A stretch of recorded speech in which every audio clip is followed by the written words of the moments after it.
चलिए दोस्तों, आज मैं इंट्रिंसिक वैल्यू के बारे में बात करता हूँ। आप में से काफ़ी लोगों ने ये पूछा था कि इंट्रिंसिक वैल्यू जो है कैसे निकाली जाती है, ये क्या होती है और इससे जो है हम कैसे इन्वेस्ट कर सकते हैं। तो इंट्रिंसिक वैल्यू के कॉन्सेप्ट के बारे में एक अलग वीडियो मैंने बनाया है। तो अगर आपने वो वाला वीडियो नहीं देखा है तो पहले जो है उस वीडियो को देखें। लिंक आपको ऊपर आई बटन पे मिल जाएगी। तो आपने अगर वो वीडियो देख लिया है तो आपको इंट्रिंसिक वैल्यू का कॉन्सेप्ट समझ में आ जाएगा। कॉन्सेप्ट आपने समझ लिया, अब अगला काम होता है वैल्यू निकालने का। तो वैल्यू निकालने के लिए कई सारे तरीके हैं।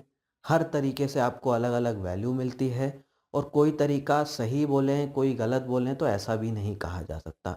हर चीज़ जो है अपने आप में सही भी होती है, अपने आप में गलत भी हो सकती है।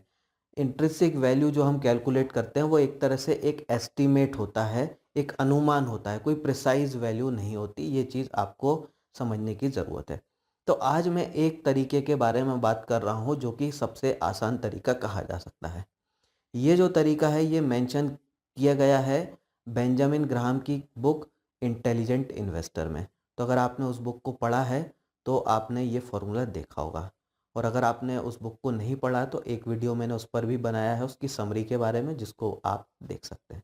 तो आ जाते हैं कि इस फॉर्मूले का यूज़ कैसे करना है। तो पहले ज़रा इस फॉर्मूले को समझें कि ये है क्या। तो यहाँ पे इंट्रिंसिक वैल्यू इस फॉर्मूले से निकाली जाती है। इसमें सबसे पहली चीज़ जो आप देख रहे हैं वो है ई।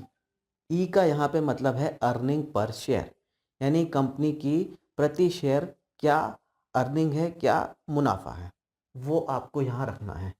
इसका मल्टीप्लिकेशन आपको करना है किससे? 8.5 प्लस 2G से।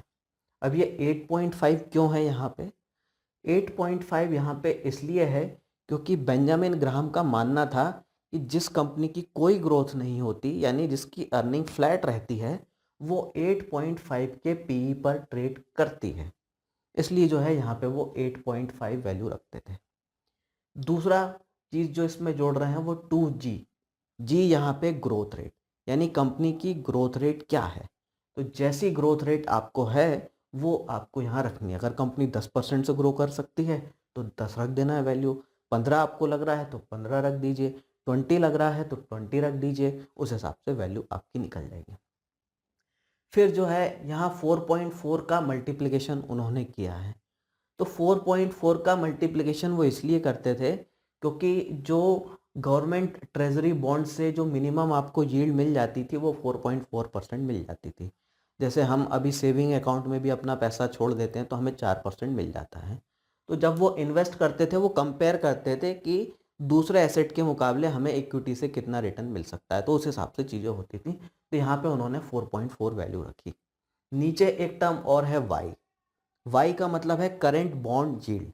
तो यहाँ पे बॉन्ड यील्ड आप ले सकते हैं कोई भी ट्रिपल ए ग्रेड का बॉन्ड हो या गवर्नमेंट ट्रेजरी की 10 साल 20 साल वाली जो यील्ड चल रही है वो। तो इस फॉर्मूले के हिसाब से अगर हम वैल्यू कैलकुलेट करने की कोशिश करें तो कैसे की जा सकती है। तो मैं आपको इंडस इंड बैंक की वैल्यू कैलकुलेट करके दिखाता हूँ इस फॉर्मूले से। ध्यान रखिए ये कोई इन्वेस्टमेंट एडवाइस नहीं है। तो इंडसइंड बैंक का अभी अर्निंग पर शेयर चल रहा है 65 का 65 का। तो वो वैल्यू मैंने यहाँ पे रखी 8.5 एज इट इज़। 15% अगर मैं ग्रोथ लेके चलूँ कि ये बैंक जो है आने वाले समय जो है 15% से ग्रो कर लेगा। हालांकि अभी जो है बैंक 25% से ग्रो कर रहा है, लेकिन मैं कंजर्वेटिव हूँ। मुझे लगता है कि शायद ना करे और ये मेरा एस्टिमेट गलत भी हो सकता है। मैं यहाँ पे कंजर्वेटिवली 15% की ग्रोथ लेके चल रहा हूँ। Current bond yield treasury bond से जो आप इजीली एफडी वगैरह से बना सकते हैं वो 7% के हैं। तो ये सारा वैल्यू जो है मैंने रखी और इसको कैलकुलेट किया तो फिगर आता है 1573। यानी इस कंपनी के शेयर की वैल्यू जो है इंट्रिंसिक वैल्यू 15% की ग्रोथ के हिसाब से है 1573, जो कि करंट शेयर प्राइस के आसपास ही है। अब क्योंकि 15% के हिसाब से ये वैल्यू आती है और शेयर भी इसी के आसपास है, तो अभी अगर हम इस शेयर को लेते हैं तो कुछ ज़्यादा नहीं कमाएंगे क्योंकि वही प्राइस। लेकिन अगर मैं यहाँ पे ग्रोथ 15 की जगह 20 ले लूँ, अगर बैंक यहाँ पे 15 की जगह 20 ले लूँ, मैं अगर मानूँ कि बैंक जो है 20% से ग्रो कर सकता है अगले 3 से 5 साल, तो वैल्यू जो है यहाँ पे क्या बदल जाती? तो ये मैं सॉल्व करता हूँ तो वैल्यू बन जाएगी 1980 1980, जबकि शेयर का प्राइस जो है इस समय इससे लगभग 400 रुपये नीचे है। तो यहाँ पे मुझे एक डिस्काउंट दिखता है। तो अगर ये बैंक 15 की जगह 20% से ग्रो करेगा तो इसकी वैल्यू ये बनती है, और अगर 15% ग्रो करता है तो वैल्यू ये बनती है। यहाँ पे मैं वैल्यू चेंज कर दूंगा तो कुछ और वैल्यू आने लगेगी। तो आपका ग्रोथ एस्टिमेट के हिसाब से ही चीज़ें बदल जाएंगी। तो यहाँ अगर 20% लिया तो 1980 वैल्यू आ रही है, और शेयर का प्राइस इस समय जो है इस चीज़ से करीब 15-20% नीचे है। तो अभी अगर मैं लेता हूँ और बैंक वाकई 20% से ग्रो करता है तो ये 1980 शेयर का प्राइस आ जाएगा, जहाँ पे मैं अपना प्रॉफिट ले सकता हूँ। तो इस तरीके से जो है आप इन्वेस्टमेंट में इस चीज़ का यूज़ कर सकते हैं। लेकिन क्या हम सिर्फ इसी फॉर्मूले के दम पे इन्वेस्ट कर सकते हैं और पैसा बना सकते हैं? हमें बड़ी सिंपल सी बस अर्निंग पर शेयर चाहिए, ग्रोथ का एस्टिमेट रखना और वैल्यू हमारे पास आ गई। तो क्या हमें इस इतना इजी है इन्वेस्ट करना? अगर इतना इजी होता तो ये कोई भी बच्चा भी कर लेता और वो इन्वेस्टर बन चुका होता। नहीं है। क्यों नहीं है? क्या ये फॉर्मूला आपको बता रहा है कि कंपनी के ऊपर कर्जा कितना है? क्या ये फॉर्मूला आपको बता रहा है कि कंपनी के प्रॉफिट मार्जिन कैसे हैं? क्या ये फॉर्मूला आपको बता रहा है कि कंपनी के प्रोडक्ट्स की ब्रांड वैल्यू कैसी है? क्या ये फॉर्मूला आपको बता रहा है कि कंपनी कितना फ्री कैश फ्लो जनरेट कर रही है? क्या ये फॉर्मूला आपको बता रहा है कि कंपनी का मैनेजमेंट किस तरह का है? क्या ये फॉर्मूला आपको कंपनी के प्रोमोटर्स के बारे में कुछ बता रहा है? कुछ भी नहीं बता रहा। इन सारी चीज़ों के बारे में कुछ भी नहीं बता रहा। इसीलिए इन्वेस्टिंग जो है एक आर्ट है, वो मैथ्स नहीं है। तो ये मैथ्स करके आप इन्वेस्टर बन जाएंगे, ऐसा नहीं है। इन ये जो पार्ट है वैल्यूएशन, ये एक पूरे एनालिसिस का एक हिस्सा है। वैल्यूएशन अकेला सब कुछ नहीं है। तो आपको अगर वाकई ही इस फॉर्मूले का यूज़ करना है तो बाकी सारा एनालिसिस आपको पहले करना है, उसके बाद ये सारी चीज़ें करनी है।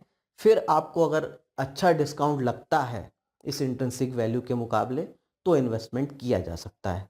ध्यान रखिए, सिर्फ फॉर्मूले पे नहीं, फॉर्मूले पे करेंगे तो आपके हाथ जल जाएंगे।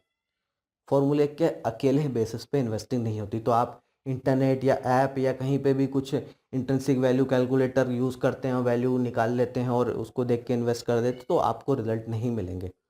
ध्यान रखिए, शेयर के प्राइस को हज़ारों चीज़ें इफ़ेक्ट करती हैं, ना सिर्फ ग्रोथ।